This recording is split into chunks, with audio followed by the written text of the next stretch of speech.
Good morning, my Real News Midday TV family. Thank you so much for tuning in this morning, and I'm wishing for everyone a wonderful and a productive day.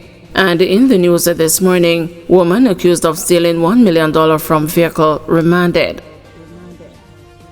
A woman who is accused of breaking into a car and stealing over $1 million was remanded when the matter was mentioned in the St. Catherine Parish Court on Friday.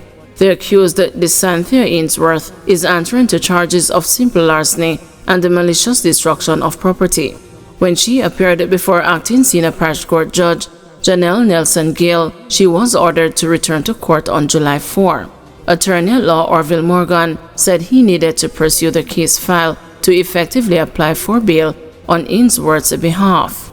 It is alleged that on June 11, the complainant went to conduct business at a financial institution in Spanish Town, St. Catherine, and placed $1.2 million inside a compartment of his vehicle. He parked the vehicle and left, and when he returned, he noticed that one of the windows was smashed. He checked and realized that the money was missing and sounded an alarm. A report was made to the police, and with the aid of Jamaica Eye, a vehicle with Ainsworth inside was intercepted. The money was later recovered, and she allegedly acknowledged that she stole the cash. Ainsworth was taken into custody and subsequently charged. Jamaican man facing wire fraud and money laundering charges in the U.S.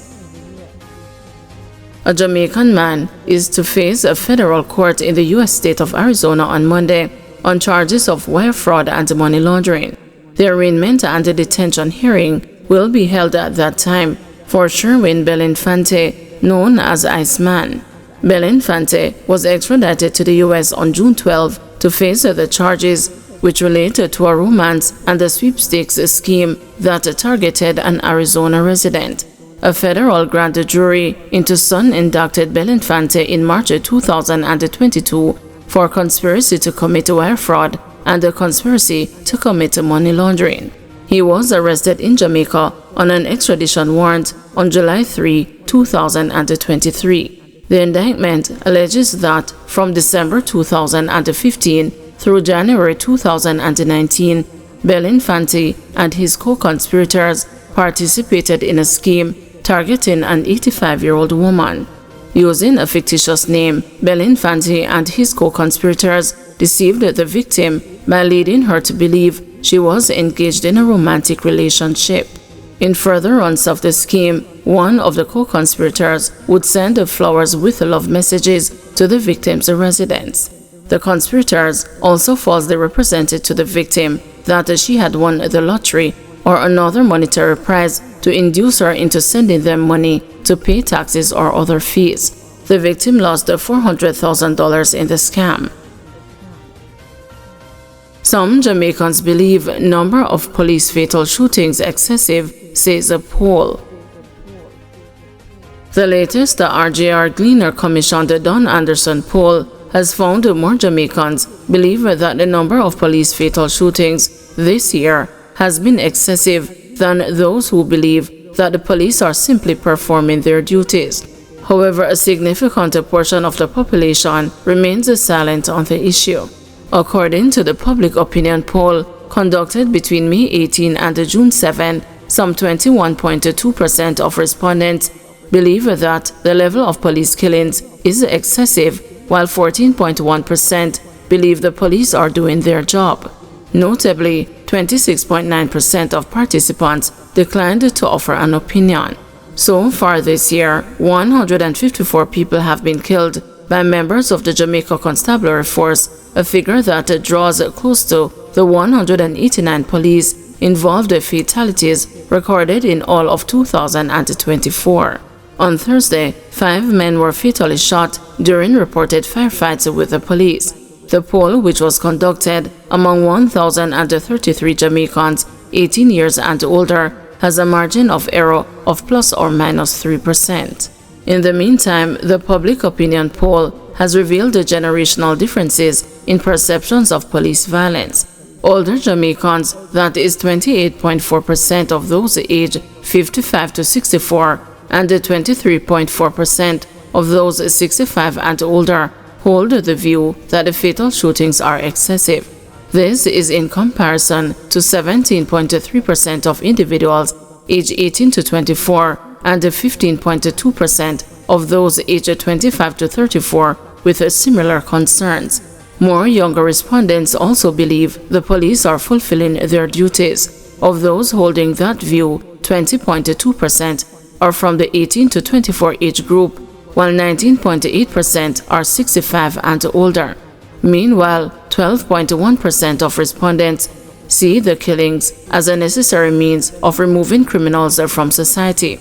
An additional 5.2% are worried about innocent lives being lost, and 6.7% believe police corruption or lack of accountability play a role. Another 4% believe that the police are abusing their powers. Pollster Don Anderson, who heads Market Research Services, says while views are mixed, many Jamaicans believe that alternative strategies should be explored to fight crime. These include enhanced police training, thorough investigations, and improved evidence collection.